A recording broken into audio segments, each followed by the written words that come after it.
Have you ever seen the monsters of the sea? The giant octopus we are talking about weighs over 150 pounds and exceeds 5 meters in length is the giant Pacific octopus.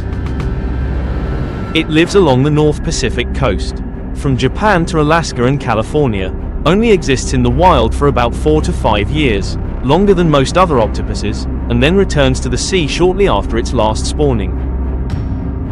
Although commercially fished for food or bait, their populations are strong enough to recover naturally. Octopuses are one of the most intelligent mollusks, capable of problem solving, learning and memory. Their nervous system is distributed throughout their body and 8 tentacles, allowing each limb to operate semi-autonomously and in coordination. Their body consists of a head body containing internal organs and 8 tentacles with color-changing cells, chromatophores, that help them camouflage themselves extremely quickly. The spots you see on an octopus are actually pigment cells, chromatophores, and light-reflecting cells, iridophores. Leucophores, located just under the skin layer. Each chromatophore contains a pigment sac, brown, red, yellow, etc. When the cells contract and expand under the command of the nerves, the pigment sac will expand or collapse, creating a clear or faint color streak, spot. The deeper iridophores and leucophores add the ability to reflect and scatter light, creating a metallic or translucent effect, helping the octopus change its color and pattern extremely vividly to camouflage or communicate with other species.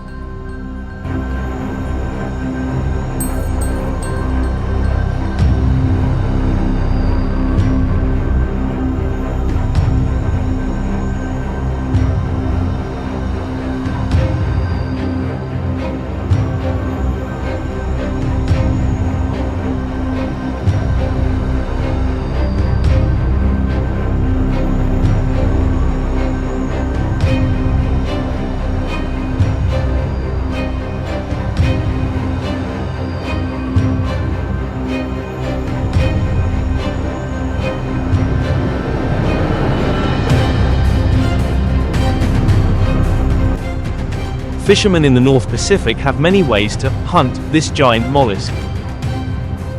Some people apply some additional methods of catching octopuses besides using fresh bait fishing rods and nets. A popular way is to use an octopus pot. Fishermen make a jar or ceramic jar placed on the seabed, inside which they put live bait such as small fish or crabs. The curious octopus crawls into the jar to get bait and cannot turn its head out. It is your turn to pull the trap up with a protective net outside to prevent them from crawling out. In areas with many caves, people often dive at night with high-intensity flashlights. The light attracts small prey, and the hunting octopus immediately appears. You just need to approach slowly. Use your hand or a short hook to poke into the cave to scoop them up, combined with a net to hold the prey firmly. A ring net is also an effective tool. When you find an octopus moving on the sand or among the seaweed, quickly drop the net so that the net ring covers the area. Then pull the net mouth down tightly, creating pressure to force the octopus to enter and spread its fins. In areas with strong tides, you can place small net baskets with spring lids along the shore. Drop the bait into the basket. The octopus crawls in and closes the lid. Then when the tide goes down, you just need to check each basket on the rocks. This method saves effort and harvests continuously without having to watch each individual fish. Finally, many fishermen use scuba diving to get deeper. They equip themselves with thick gloves that are resistant to hooks and rough skin surfaces, both protecting their hands when digging holes and creating a solid support point. This method helps to select large octopuses, avoid damaging the rock shell, and closely observe their habits to trap them more effectively.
After harvesting, the octopus is quickly transported to the processing facility.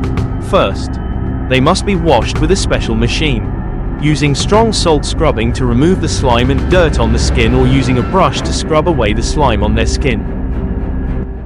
Next, the organs are removed, then they are blanched in boiling water to make the meat firmer and crispier. Then they are taken out and blanched in cold water to make the octopus crispier when cooking. When the meat has reached the ideal hardness, people wash it many times to ensure there are no impurities. Then use a sharp knife to peel off the outer skin, revealing the pure white meat. Ready for the cutting stage. Each tentacle is cut and placed on a tray in preparation for packaging for export to the market. Large pieces will be used for stir-frying and grilling. Small pieces will be used to make octopus salad, sashimi, or grilled skewers, with its characteristic crunchy sweetness. Giant octopus is not only a seafood specialty but also a valuable source of protein. From the cold waters of Alaska to the fine dining restaurants on the outskirts of Tokyo, giant octopus always brings a culinary experience full of the smell of the sea, while telling us the story of the bravery of fishermen and the miraculous regenerative power of nature. Makes the story more attractive.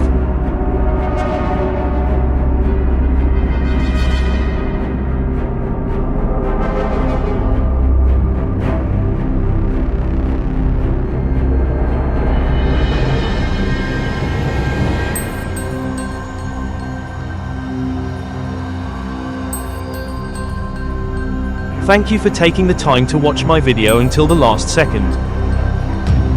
Hopefully the above sharing has brought you useful information and some new inspiration. If you find it interesting, don't forget to like and share to give me more motivation to continue making more quality videos. See you in the next videos.